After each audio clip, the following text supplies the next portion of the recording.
Also developing right now out of Alexandria, Virginia. We're waiting on the president to speak at the Home Depot there. The president talking about retrofitting homes and green ways to save money and actually hopefully save some construction jobs out there. There's the president. Let's listen in. Thanks. Thank you. Everybody, please have a seat. Please have a seat. We've got a couple of special guests here today. First of all, the outstanding senator from the great state, Commonwealth of Virginia, Senator Mark Warner is here. Where's Mark? Right there. We've got a couple of champions for job creation here in Northern Virginia, Jerry Connolly and Jim Moran. Can I just ask, how come they got the Home Depot thing and you guys don't have it? What, the senators are too cool to put it on? What's going on here? Working to jumpstart our retrofit efforts around the country, Senator Jeff Merkley and Congressman Peter Welch are here as well. We've got Alexandria Mayor William Ewell. Where's William? There he is. Good to see you, Bill. And we've got Frank Blake and his team here at Home Depot. Where's Frank? There he is. So, seeing how Christmas is just around the corner, and we're at Home Depot, I thought I might knock out some of my holiday shopping. I figure my energy secretary wants a few million energy-efficient light bulbs. My press secretary wants something that will prevent leaks. Come on, guys. Took a while there But I've also come here to spend some time with workers and contractors and manufacturers and small business owners who've been especially hard hit by our economic downturn. A few of us just spent some time in a round table talking about the role they want to play in job creation and in our economic recovery and how government can best help to give them a boost. Now, I don't need to remind them or any of you about the situation we found ourselves in at the beginning of this year. The economy was in a free fall. As a result of our financial crisis, folks couldn't access affordable credit to run their businesses or take out an auto loan or a student loan or, in some cases, pay their mortgages. Home values were plummeting, and we were hemorrhaging about 700,000 jobs per month. Now, today, the economy is growing for the first time in more than a year, and November's job report was the best that we've had in nearly 2 years. But the fact is, even though we've stopped the rapid job losses that we were seeing just a few months ago, more than 7 million Americans have lost their jobs in the 2 years since this recession began. Unemployment still stands at 10%, so we're not finished with our task. Far from it. We've got a lot of work to do. And I promise you, in the White House, we're hard at work every single day until every single person who wants a job can find a job. And that's why last week I announced some additional targeted steps to spur private sector hiring and give an added boost to small businesses by building on the tax cuts in the Recovery Act and increasing access to the loans desperately needed for small businesses to grow. We'll rebuild and modernize even more of our transportation and communication networks across the country.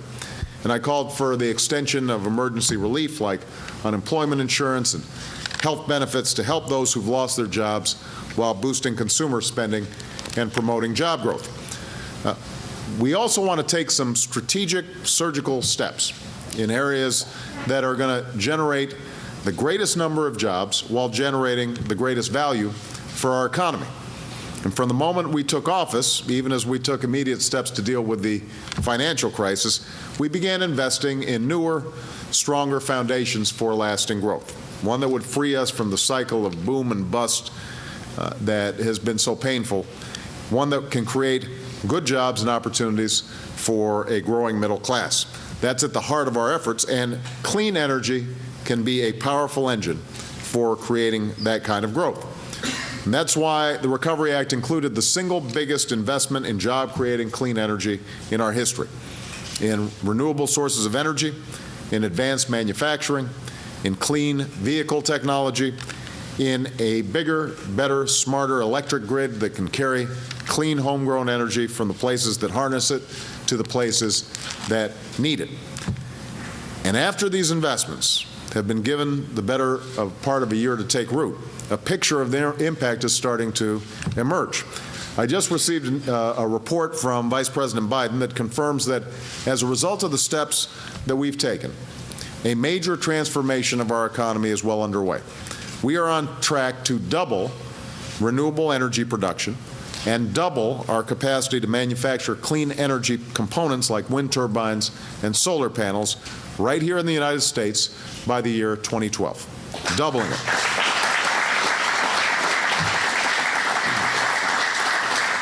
But there's a lot more that we can do, and that's what I've come to Home Depot to talk about. In our nation's buildings, our homes and our offices consume almost 40% of the energy we use and contribute almost 40% of the carbon pollution that we produce, and everybody's talking about right now in Copenhagen.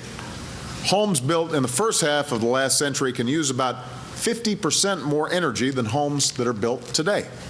And because most of our homes and offices aren't energy efficient, much of that energy just goes to waste, while costing our families and businesses money they can't afford to throw away.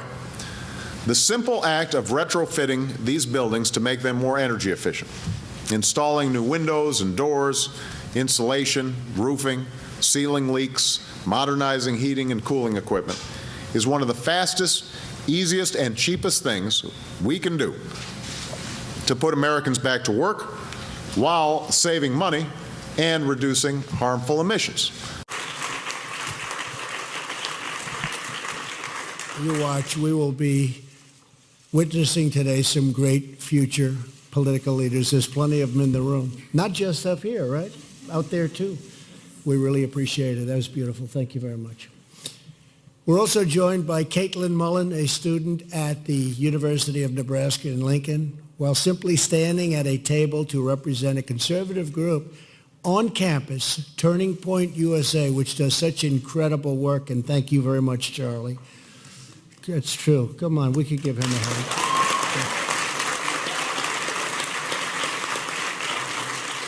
Thank you. Caitlin was approached by staff and a graduate instructor and was berated and cursed at. School officials tried to bully Caitlin into leaving, but she bravely stood her ground. Caitlin, please come up and say a few words. Thank you, Mr. President. What happened to me is common on universities today, and students are getting shut down and silenced on campus. So I'm really thankful that President Trump is addressing this issue, because as the future of America, it's important that our universities are a place where we could speak freely and have healthy, respectful dialogue on campus. So thank you so much, President Trump, for doing this. No other student should have to go through what I went through on campus. So thank you. Thank you very much.